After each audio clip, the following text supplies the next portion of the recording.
Ассалому алейкум дӯстон, хуш омадем ба шабакаи мо. Дар навори имрӯза оиди тозатарин ва муҳимтарин хабарҳо аз ҷаҳони ММА гап мезанем. Барои пешравии канали мо лайкро зер карда 3-4 калима комментария нависен. Мо боша наворро оғоз мекунем. дӯстон, акнун шумо метавонед аз ширкати шифофармо ҳама намуд доруҳои гиёҳиро бо нархи арзон ва сифати олӣ дастрас кунед. доруҳо барои хароб ва фарбешавӣ, дарди дил, дарди меъда, пастаҳо барои хунукзадагӣ, барои қавӣ кардани мардонагӣ, барои шахсоне ки фарзанд ёфта наметавонанд, равғани усма, хилба, равғани сиёҳдона барои ҳамаи дардҳо, шампунҳои гиёҳӣ. худи ҳозир ба номерҳои дар рӯи экран буда занг зада доруҳои даркории худро бо нархи арзон дастрас кунед ва ҳатман аз номи канали паҳлавон гап занед. ҳамин гуна шумо ҳам доруҳои даркории худро дастрас мекунед ва ҳам канали моро дастгирӣ мекунед. шаби гузашта президенти UFC Дана Вайт якчанд муҳорибаҳоро расман эълон кард ва ҳозир мо пешкаши шумо мекунем.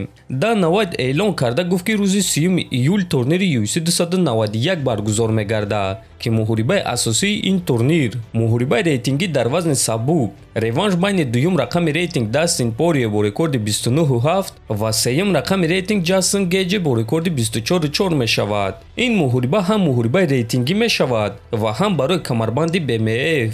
BMF дӯстон яъне бераҳмтарин ҷанговар.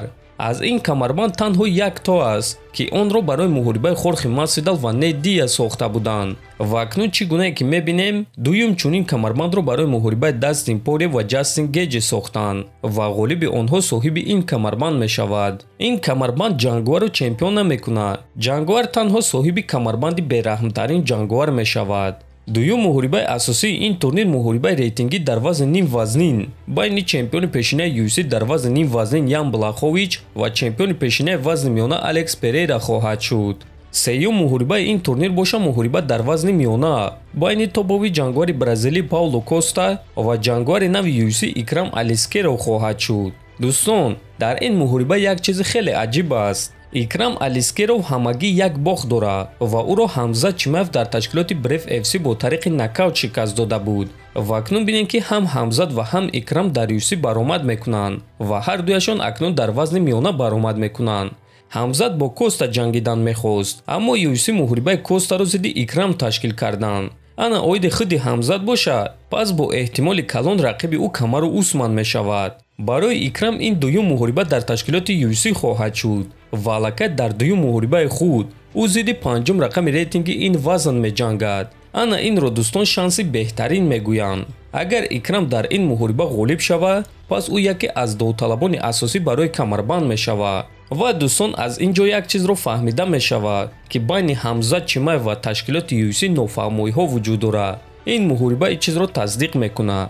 чорум муҳорибаи ин турнир дар вазни сабук байни ду ветерани UFC мешавад. Тони Фергюсон бо рекорди 25.8 ва Боби Грин бо рекорди 29.14. хотиррасон мекунем ки Тони Фергюсон айни замон 5 мағлубияти пайдарҳам дорад ва эҳтимол аст ки агар ӯ дар ин муҳориба шикаст хӯрад, пас аз UFC ронда мешавад. яъне дӯстон, гуфта мешавад ки ин охирон имконияти Фергюсон дар ташкилоти UFC аст. легендаҳо рафта истоданд. ба ҳар ҳол мо ба Тони Фергюсон муваффақият орзумандем ва умедвор мешавем ки дар ин муҳориба дастболо мешавад. ҳамчунин дар ин турнир муҳориба дар вазни миёна байни Майкл Киеза ва Кевин Холланд, муҳориба дар вазни миёна байни Стивенс Томпсон ва Мишел Перейра ва муҳориба дар вазни вазнин байни Дерек Льюис ва Рожеро Делима хоҳад шуд. ҳамаи ин муҳорибаҳо рӯзи 3 июл дар турнири UFC 291 баргузор мегарданд.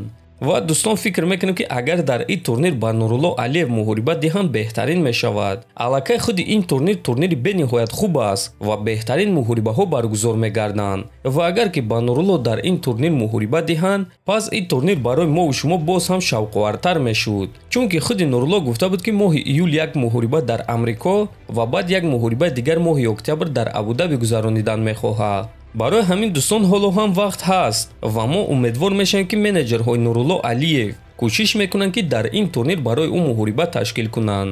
ҳамчунин Дана Вайт якчанд муҳорибаҳои турнири UFC 292-ро низ эълон кард ки муҳорибаи асосии ин турнир муҳорибаи унвонӣ дар вазни 61 килограмм байни чемпион Алҷамин Стерлинг бо рекорди 23.3 ва довталаб Шон Омели бо рекорди 16.1 хоҳад шуд. ана дуюм муҳорибаи ин турнир боша муҳорибаи унвонӣ байни занҳо. Чемпионка Жанг Вейли бо рекорди 23 ва Аманда Лемос бо рекорди 13-2. ин муҳорибаҳо боша рӯзи 20 август дар турнири UFC 292 баргузор мегардад. ана ҳамин гуна анонсҳоро шаби гузашта Дана Вайт эълон кард. худи шумо дӯстон кадоме аз ин муҳорибаҳоро бисёртар дидан мехоҳен? фикротона дар комментария нависен. ҳатман дар канали мо обуна шавен. то боздид хонободу сарбаланд бошен.